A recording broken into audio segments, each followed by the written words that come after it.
Jenna, this is a larger concern. Absolutely, positively a larger concern. And I'm sorry, I don't want to hear that quote from James Harden. If he had never done this before, if he had done it only a few times, a couple times, maybe, but this is a pattern. And this, guys, is why I came on this show right after the trade was made and said Philadelphia will not win a championship with James Harden, because I questioned how he's going to respond when adversity hits, when times get tough. And that could be big games, playoff games, elimination games. There you see 1-7 in his last 8 elimination games. We've seen 2 for 11 shooting. We've seen 12 turnover games. It's just ridiculous. Some of the struggles Harden's had when times get tough. And also, I was really down on him because when your team goes through some adversity, when things aren't smooth, are you going to show perseverance, fortitude, and leadership, or are you going to quit and bail? And we've seen it happen twice with him. I've softened my stance, Nick, you know this, after seeing him play in the first 5 games, because quite honestly, I really like James Harden's game. When he's playing to his potential, you know, I've said he's an all-time great scorer and passer, which is unique. And playmaker. But this happened, playmaker. This just happens too often. I'm going to reserve what I do pick Philly to do till we do it officially going into the playoffs.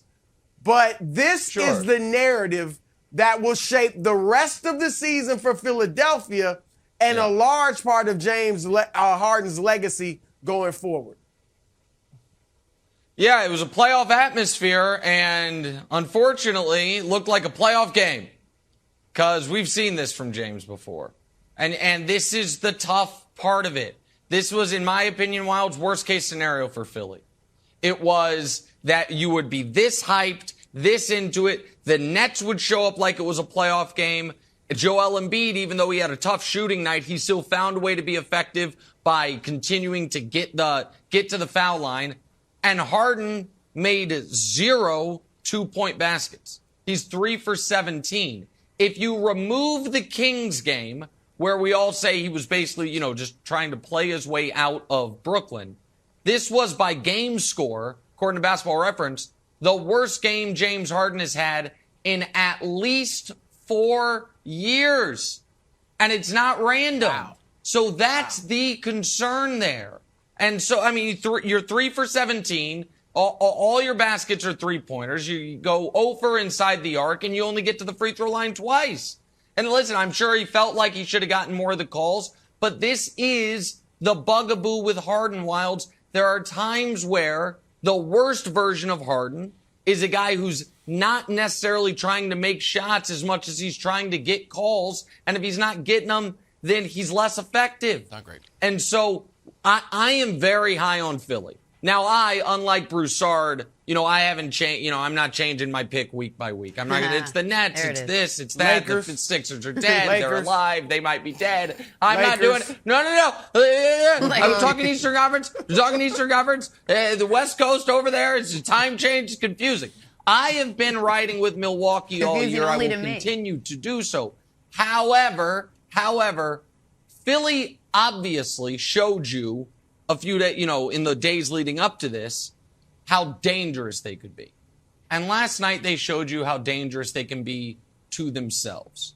And so it's a problem. There's no way around it. I really like the people that run the Sixers. I really like Embiid. I, once upon a time, was probably Harden's biggest supporter in the media. But a game like last night doesn't feel like a fluke. It feels like a trend, and that's the concern. Right. All right, so I'm gonna key in on something you just said. You used to really support James Harden. When he was in Houston, you felt like we sort of criticized him too much for the lack of defense. But you've come around and saying like, maybe this guy doesn't have what has been referred to as the clutch gene. Why have you changed so much, Nick, on sort of like abandoning ship on your Harden fandom? Because the sample size got too large. It was, people used to be like, he didn't show up in the finals against the Heat. It's like, okay, the guy's 21 years old. He's a sixth man. Let's not kill him for that. And then it was, he had the 12 turnover game against the Warriors. It's like, okay, that Rockets team that year was way overmatched. But then there's the game against the Spurs when Kawhi's out, Broussard, that he played so poorly. I, for a long time, said I really thought, and I still kind of do, think that he was concussed. That he got concussed in Game 5 because it was so wild to see how he played in Game 6. But then in 2018, they're up 3-2. Chris Paul goes out. And it's, it's what was he, 6 for 25 from 3 in those 2 games. And then even in a Game 7 that they won in Houston, the bubble year against OKC, against Chris Paul. In that Game 7, he was brutal. And then the Lakers series in the biggest spots, Games 3. So eventually the sample size is large enough that I say, okay, the critics were right. Now I still think they underplayed how amazing it was when he averaged 36 and 34 in back-to-back years. But we know he can do that. This was a moment. This was the closest to a playoff game you're going to get, Brew. And the fact that it looked like a playoff game in a bad way it's disconcerting to say the least if you're a Sixers fan. And here's the other thing, Wiles, that's just interesting. That revelation to Nick, the light bulb going off, just happened to correlate exactly when Harden got traded to Brooklyn. So there's that, all right? No. Don't leave that part out. But you are right. The sample size, Nick, you know I'm right. The sample size is huge. You are absolutely right. Go ahead. Because I've given him the benefit of the doubt, too, time and time again, and I was ready to do it again, but it is hard to. And look, you can have bad games, right? It's the greatest have had off nights in big games even. That's not the issue. The issue is, are you afraid of the moment? The issue is, do you make uncharacteristic mistakes? It's one thing to miss shots. It's another thing to be tentative. It's another thing to not take up the challenge. And we're going to get into the Nets later. But Kyrie Irving got in James Harden's chest. Kyrie's not a great defender. That's right. Kyrie's 3 inches shorter than Harden. And he was picking him up at times full court. Kyrie was like, let's do this. And Harden looked to me like he didn't want any of it. And that is what is scary. I thought I saw it last year, too. I kind of, again, gave him the benefit of the doubt because of the hamstring. But remember Game 7 against Milwaukee. Now, he played a good game early. 22 points, 9 assists, 9 rebounds, looking good. Fourth quarter in overtime, 5 points, and was basically like giving the ball to Durant and running over to the side like the rest of the Nets role players and watching KD go 1 versus 5.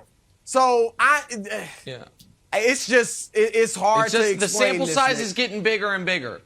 And let me throw one other thing quickly at Wilds. I want to show you something. Wilds, if you asked 100 NBA fans who's had the better career, Dwayne Wade or James Harden, do you agree with me? I think 98 say Dwayne Wade, if not all 100. I think the vast majority of people, if they're ranking all-time players, okay. And this is why the big game stuff matters so much. Show the graphic, because objectively speaking, it shouldn't be close. It should be hard. On regular season honors, they are in different universes. Harden's won an MVP and finished top 3 5 times. D. Wade finished top 3 once, never won it. He's 6-time first-team All-NBA versus 2, 3 scoring titles to 1, won it. So if you're looking at it, you're like, oh my God, one player is a pantheon guy and the other is a great Hall of Famer. But it's reverse, because everything we're saying about Harden, the opposite was true for Wade. He was best in the biggest moments. He always answered the bell. He went up a level. And so that's why this stuff really matters. And I understand last night was just a regular season game, but Jenna, it felt like more. And it was just, if it's a canary in the coal mine, it's a little concerning of a coal mine, Jenna. Thanks for watching. Subscribe here to get the latest from the show. Also, be sure to check out more of the best clips from First Things First, or go watch a few segments from our other shows on FS1.